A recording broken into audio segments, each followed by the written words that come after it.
काशीराम चौधरी की रिपोर्ट। मुख्यमंत्री अशोक गहलोत जिस विमान से आए उसे अडानी ग्रुप वालों ने रोक लिया।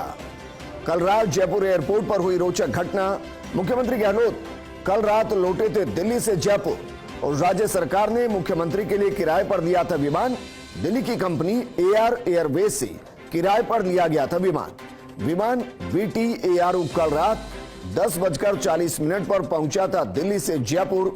मुख्यमंत्री गहलोत के उतरने के बाद जब विमान वापस जा रहा था दिल्ली, तो अडानी समूह के अधिकारियों ने विमान को उड़ान भरने से रोक लिया और जाने से पहले लैंडिंग और टेक ऑफ चार्ज का भुगतान करने को कहा।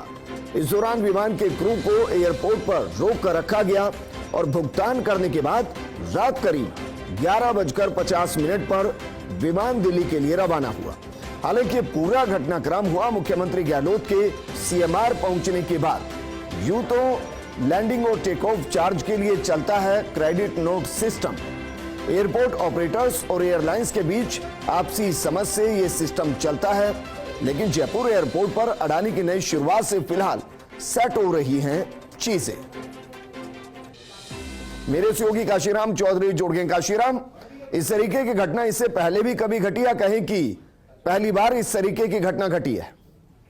जी विजय, देखिए जयपुर एयरपोर्ट की अगर हम बात करें तो इस तरह की घटना पहली बार ही सामने आई है, क्योंकि इससे पहले airport authority of India Jaipur airport का संचालन संभालती थी और उस दौरान सभी एयरलाइंस के साथ क्रेडिट नोट सिस्टम चलता था। यानी कि जिस एयरलाइन का विमान आता था उनके सबके खाते चलते थे एयरपोर्ट अथॉरिटी ऑफ इंडिया के साथ में, और वो भुगतान खातों में बाद में भी होता रहता था अगर उस टाइम अगर एयरलाइन नहीं कर पाती है तो।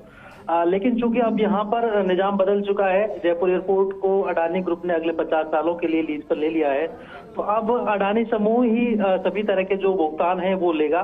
तो ये जो विमान कल आया था जिसमें कि मुख्यमंत्री अशोक गहलोत दिल्ली से जयपुर पहुंचे थे, एआर एयरवेज का जो विमान था ये, जो कि दिल्ली की एयरलाइन है, प्राइवेट एयरलाइन, जिसका चार्टर विमान ये था।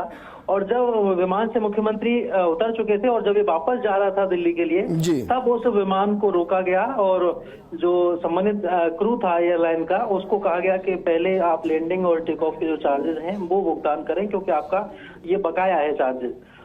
उसके बाद जो क्रू था उन्होंने अपने दिल्ली हेड ऑफिस बात करके और वो भुगतान कराया, और उसके बाद करीब 1 घंटे से ज्यादा समय के बाद ये विमान वापस दिल्ली के लिए लौट सका है। रात 11:50 पर रवाना हुआ है।